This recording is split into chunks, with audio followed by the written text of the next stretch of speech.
कड़ी में हम जानेंगे कि आत्मा कर्मा बनाना कब शुरू करती है। पृथ्वी एक अद्भुत स्कूल है जहां आत्माएं अपनी शिक्षा, इवोल्यूशन और ग्रोथ के लिए आती हैं। वे अनुभवों से सीखकर विकास करती हैं। Infant soul, child soul, young soul, mature souls and old souls, इन 5 स्टेजेस के बाद अपने बुद्धत्व को प्राप्त करके ट्रांसेंडेंटल और इनफाइनाइट सोल बनती हैं।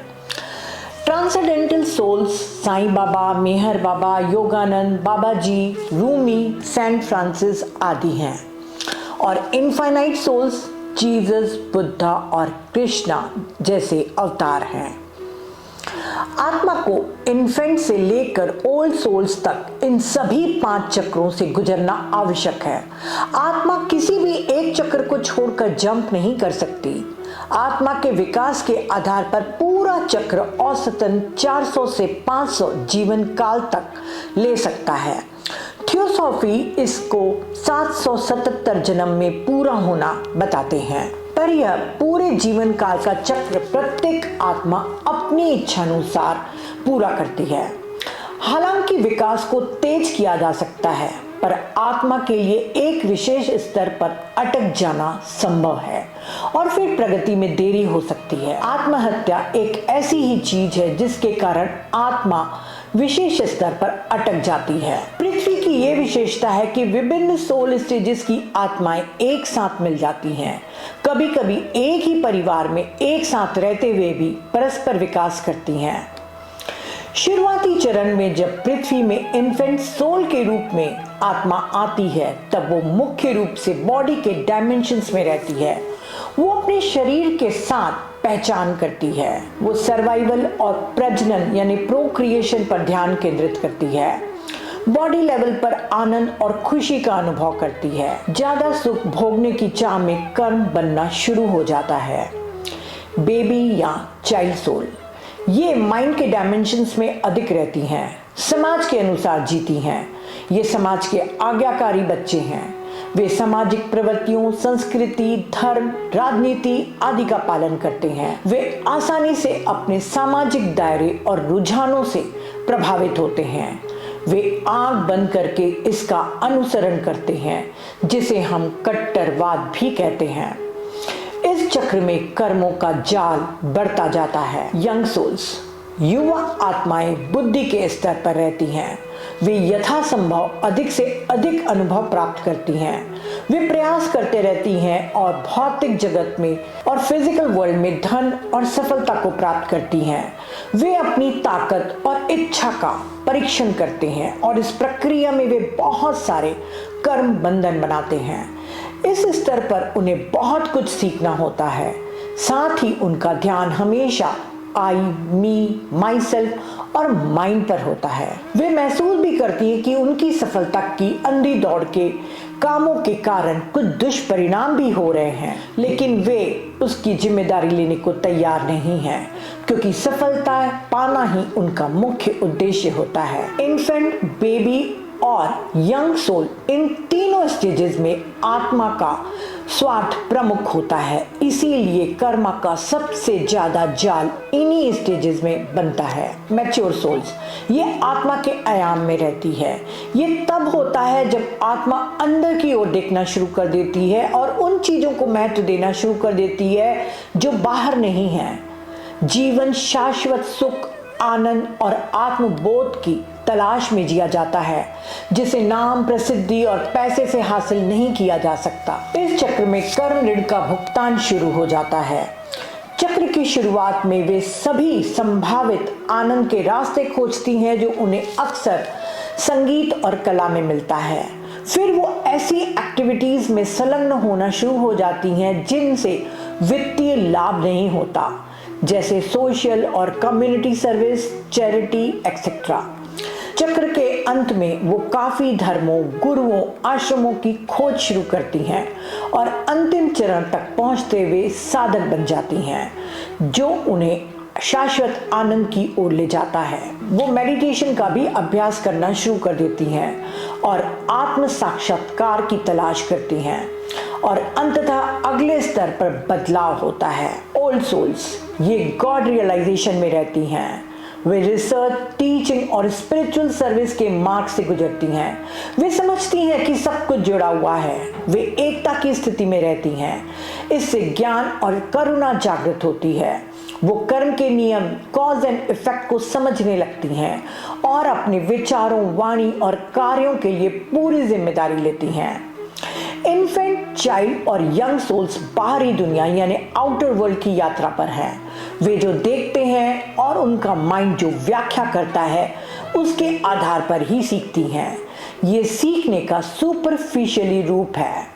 मैं, मेरा, स्वार्थ की भावना प्रबल होने से सबसे ज्यादा कर्मा इन्हीं स्टेजेस में बनते हैं और कर्मा पेमेंट्स कम कर पाते हैं। मैच्योर सोल्स और ओल्ड सोल्स इनर जर्नी यानी आंतरिक यात्रा पर हैं और कर्मा का पेमेंट तेजी से करते हैं और बुरे कर्म कम बनाते हैं। हम सभी इन अवस्थाओं से गुजरे हैं। कभी चोर, हत्यारे, मॉन्क, साधु, पुजारी, अत्याचारी, गरीब, अमीर, दयालु हर जन्म की भूमिका में रह चुके हैं। हमने अज्ञानता में न जाने कितने सारे बुरे कर्मों को इकट्ठा किया है। पर यदि इस जन्म में कोई व्यक्ति विनम्र, दयालु है, कोई गलत काम नहीं करता, पर उसके जीवन में चैलेंजेस, बीमारियां और मुसीबतें हैं, तो वो भाग्य को दोष देने लगता है। वो भूल जाता है कि अज्ञानता में उसने कई बुरे कर्मों को संचित करके रखा है। और याद रखिए, प्रत्येक को अपने बैंक का कर्ज स्वयं ही चुकाना होता है, चाहे कर्ज कई जन्मों पूर्व लिया हो। ये कॉस्मिक अकाउंट है। जो भी फिजिकल, इमोशनल और मेंटल लेवल पर कर्मा बनता है वो संचित कर्मा के रूप में जमा होता है। आत्मा के विकास के अनुरूप संचित में से कुछ शुभ कर्मा और कुछ अशुभ कर्मा को प्रारब्ध के रूप में दिया जाता है। क्षमता से ज्यादा बुरे कर्मा नहीं दिए जाते, क्योंकि हर जन्म में आत्मा विकास करना चाहती है। अगर सिर्फ बुरे कर्मों का ही फल भोगना पड़े तो आत्मा उस जीवन काल में विकास नहीं कर पाएगी। पर जब बहुत ज्यादा अशुभ कर्मा हो और आत्मा को अपनी क्षमता पर भरोसा होता है तो वो एक ही जन्म में काफी सबक सीखने के लिए ला सकती है। प्रारब्ध कर्मा का सामना क्रियामना कर्मा के द्वारा करते हैं। ये हमारे प्रेजेंट कर्मा है और इसके फल कभी कभी तुरंत या कुछ वर्षों के अंतराल में ही मिल जाते हैं और कभी कभी ये संचित कर्मा में जमा हो जाते हैं। उदाहरण के लिए, कोई व्यक्ति आग में अगर हाथ डाले तो जल जाएगा। उसके क्रियामना कर्मा का दंड उसे तुरंत मिल गया। पर यदि कोई व्यक्ति किसी का आभूषण चुरा ले तो उस क्रियामना की दो संभावनाएं होती हैं। पहला, चोरी सिद्ध हो जाती है और उस स्थिति में व्यक्ति को दंड मिलता है। इस प्रकार उसका क्रियामना कष्ट भोग कर समाप्त हो जाएगा। दूसरी संभावना है कि चोरी साबित नहीं होती। उस स्थिति में चोरी का कार्य उस व्यक्ति के संचित कर्म में जोड़ा जाएगा, जो उसे बाद में प्रारब्ध के रूप में भुगतना पड़ेगा। इसीलिए जो भी प्रारब्ध है उसकी रिस्पॉन्सिबिलिटी लेकर स्वीकार करना चाहिए, क्योंकि हम नहीं जानते कि अज्ञानता के कारण हमने न जाने कितने जन्म काल में कितने बुरे कर्मों को जोड़कर रखा है। और याद रखिए, जितना व्यक्ति अपने ड्यूटीज और धर्म से भागने की कोशिश करता है उसका पेंडिंग काम बढ़ता जाता है। ऐसे कर्मा दृढ़ प्रारब्ध कर्मा बनते हैं, जिसका भुगतान पर्सनालिटी को करना ही होगा।